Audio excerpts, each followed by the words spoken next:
जब मैं बाइबल में पढ़ने लगा कि एक सुपरनैचुरल लाइफ के लिए, एक सक्सेसफुल लाइफ के लिए सबसे इंपॉर्टेंट चीजें क्या है, I begin to realize one thing. एक इंपॉर्टेंट लाइफ के लिए क्या चाहिए? परमेश्वर के साथ एक वाइब्रेंट रिलेशनशिप चाहिए। एक गांव में अक्सर एक व्यक्ति बाजार में जाकर गुब्बारों को बेचा करता। वो अपने बाइसिकल को लेकर जाता, स्टैंड पे लगाता और फिर गुब्बारों में गैस भरता। और उसका एक स्टाइल था कि वो गुब्बारों में गैस भरता और उनको हवा में छोड़ देता। तब गांव के बच्चे देखते थे, जब वो गुब्बारों को आकाश में उड़ता हुआ देखते थे तो वो आते थे और उन बलून्स को खरीदते थे। उससे एक एक रुपए में एक एक बलून वो बेचा करता था। हर दिन के समान उस दिन भी वो बाजार में आया। उसने अपनी साइकिल स्टैंड पे लगाई और गैस बलून में हवा भर भर कर उन गैस बलून्स को हवा में छोड़ने लगा। काफी सारे बच्चे उससे आके बलून खरीदने लगे। ऐसे समय में एक और लड़का था, वो आकर वहां खड़ा हुआ और देखने लगा। बहुत सारे बच्चे खरीद रहे थे, ये बच्चा खरीद नहीं रहा था, ये देख ही रहा था। आखिरी में इस बलून को बेचने वाले ने उस जवान बच्चे को देखा और ये कहा, बेटा आपको बलून नहीं चाहिए? उसने कहा, अंकल जी मुझे बलून नहीं चाहिए, मेरे पास एक सवाल है। बोला, बेटा क्या सवाल है आपके पास?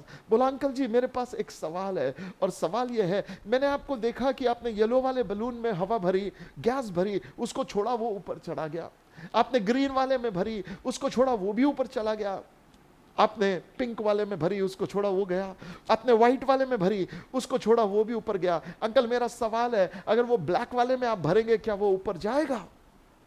बलून बेचने वाला मुस्कुराया उस बच्चे को देखकर और उसने उससे कहा, बेटा इस बलून का बाहरी रूप उसको ऊपर नहीं ले जाता, जो गैस उसके अंदर डाली जाती है वो उसको ऊपर लेकर चले जाती है। माय फ्रेंड, कई बार अपने जीवन में ऊपर आने के लिए हम बहुत कश्मकश करते हैं, हम बाहरी चीजों पर बहुत ध्यान देने लगते हैं, लेकिन क्या आपको मालूम है बाहरी परिस्थितियां मनुष्य को ऊंचाई पर नहीं लेकर आती। जो परमेश्वर का आत्मा उसके अंदर आता है वो उसको ऊंचाई पर लेकर आता। When Holy Spirit will come inside of you, that will change your life। मैं आपको बताऊं, चेले साधारण व्यक्ति थे उस दिन तक, जिस दिन तक यीशु मसीह ने उनसे ये नहीं कहा उनके ऊपर फूंक कर पवित्र आत्मा ले लो। जिस दिन यीशु मसीह ने उनके अंदर पवित्र आत्मा फूंक दिया, वे नई सृष्टि बन गए। पुरानी बातें बीत गई, सब कुछ नया हो गया। यीशु उनके अंदर आ गया। यीशु मसीह कहता, देख मैं द्वार पर खड़ा खटखटाता हूं,